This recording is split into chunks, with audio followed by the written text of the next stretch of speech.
if the half life t half for a first order reaction is 1 minute, यानी t half दिया हुआ है 1 minute, then the time required for 99.9% completion of reaction is closest to.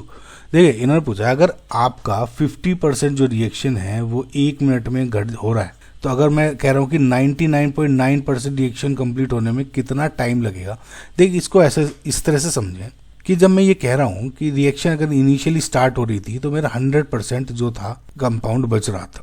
अगर मैं ये कहूँगा reaction 99.9% complete हो गई, इसका मतलब मेरी रिएक्शन स्टिल कितनी बची है, 0.1%। समझ रहे हैं? तो यानी जो ये 0.1% अभी भी बच रही है उसको कैसे कैलकुलेट करते हैं। देखिए एक फॉर्मूला होता है, इसको आप याद रखना क्योंकि लंबे फॉर्मूले से आपको दिक्कत हो जाएगी, कि आफ्टर n हाफ लाइव्स कितना मेरा जो फ्रैक्शन है, कितना मेरी रिएक्शन है वो रिमेन करती है, उसके बीच में रिलेशन होता है। मतलब the fraction remaining after n half lives will be equals to 1/2 की पावर n। तो मैं ये कह रहा हूं कि मेरी रिएक्शन को 99.9% कंप्लीट करनी है, तो इसका मतलब मेरा 0.1% स्टिल रिमेन्स। ना 0.1% को अगर फ्रैक्शन में करते हो तो क्या हो जाएगा, 0.1 डिवाइड बाई 100, तो यानी इज इक्वल्स टू 1/2 की पावर n। समझ आया? यानी इतना जो फ्रैक्शन है अगर मेरा रिएक्शन का रिमेन है तो ये हो गया n। n क्या है, नंबर ऑफ हाफ लाइव्स। तो इसको आप ऐसे भी लिख सकते हो 1/1000 इक्वल्स टू 1/2 की पावर n, या फिर 2 की पावर n इक्वल्स टू 1000। अब इसको आपको कन्वर्ट करना है 2 to the पावर n में।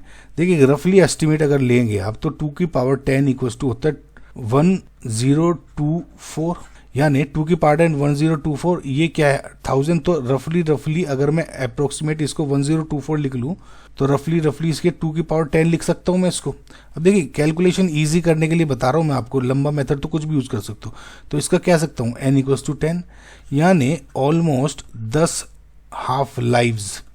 देखिए क्या है, 10 हाफ लाइव्स के बाद मेरा जो रिएक्शन है वो 0% बच जाएगा।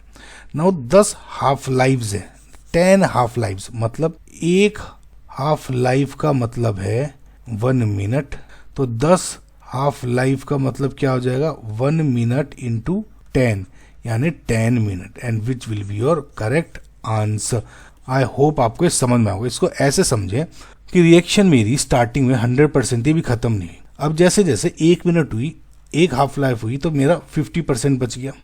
उसके बाद सेकंड बची तो मेरा 25.5 समथिंग बचा। उसके बाद अगेन यहाँ 12 पॉइंट समथिंग बचा।